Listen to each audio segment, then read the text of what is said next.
এখন 18 শেষ হয়ে যাচ্ছে, তো এটা আপু ছোলাগুলো করে নি। এই যত ঢাকনা দিয়ে কষাবেন একটু দেওয়ার আগে এগুলো দিয়ে দিচ্ছি। আলু ছাড়াই কিন্তু ছোলাটা ভাজি করব আপু ভাইয়ারা। তো তোমরা একটু দেখো, আমি পেঁয়াজ, টমেটো, তারপরে মশলা, আদা রসুন সব কিছু দিয়ে দিয়েছি, হলুদ মরিচ দিয়ে দিলাম, লবণও দিয়ে দিচ্ছি, আর সিদ্ধ এখন ছোলাগুলো দিয়ে দিলাম।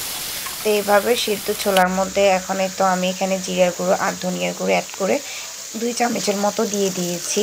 তো ভালো করে নেড়ে চেড়ে নেব। আসলে ছোলা এভাবে ভাজি করে রেখে দিব, কারণ আলুর চপের সাথে তো আলু থাকে, ছোলার সাথে আলু না দিলেও চলে। তো এই তো ধনিয়া পাতা দিয়ে দিয়েছি। তো এখন এই তো আমার ছোলা রেডি। তখন কিন্তু এটা হবে, কালারটাও সুন্দর আসবে, রান্নাটাও কিন্তু সুন্দরভাবে হবে। এই তো আমি এখানে কষাই নিলাম। আপনারা বাইরে হচ্ছেন এখানে আসতে একটা মুরগি 15 রোজা শেষ হয়ে 17, এখন 18 শেষ হয়ে যাচ্ছে। তো এটা আপু ছোলাগুলো করে নিয়েছে। তো আর বাকি যে রমজানগুলো আছে সেগুলো যেন মানে শেষ পর্যায়ে যেন আর শর্ট না লাগে, তার কারণে এই ছোলাগুলো এখন ভেজে রেখেছি। তো এগুলো আমি ফ্রোজিং করে রেখে দেব আর এই কয়েকদিনের জন্য। এক এক করে এই তো দেখো ছোলাগুলো কিন্তু আপু ভেজে নিয়েছিলাম। এগুলো ডিপে সংগ্রহ করে রেখে দেব।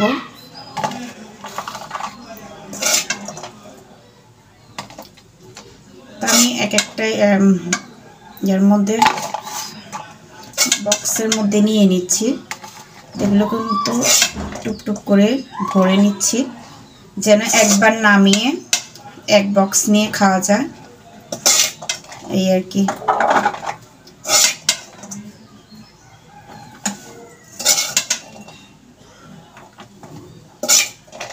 তো তোমরা চাইলে এই কাজটা করতে পারো সহজেই, কিন্তু তোমরা ছোলাটা এরকম ভাজি করে ডিপে ফ্রোজিং করে রাখতে পারো, তো অনায়াসে কিন্তু অনেকদিন চলে যায়।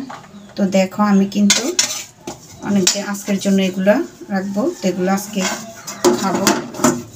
কয়েকটা রেখে দিচ্ছি, কারণ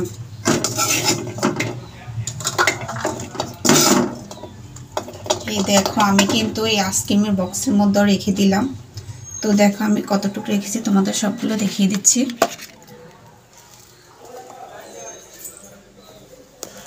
এই তো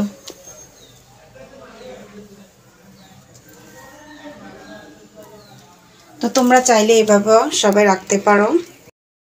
এই তো আপু এক এক করে এখন ঢাকনাগুলো দিয়ে দিচ্ছি।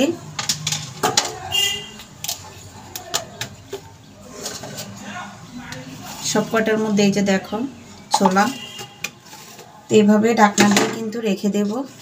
এই তো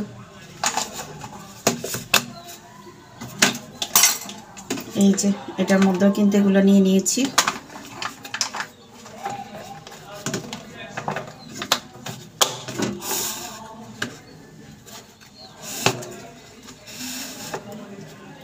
তো আমি এই ছোলাগুলো কিন্তু সংরক্ষণ করে ডিপ ফ্রিজে তো রেখে দেব। আর এখানে আরেকটা কিউট আছে, এটা জাস্ট কালকে নিয়ে খেয়ে ফেলবো। এগুলো কিন্তু আইসক্রিমের কাপগুলো না ফেলে কিন্তু কাজে লাগাতে পারো। তাই তো আমি কিন্তু এগুলো এখন ডিপে রেখে দেব।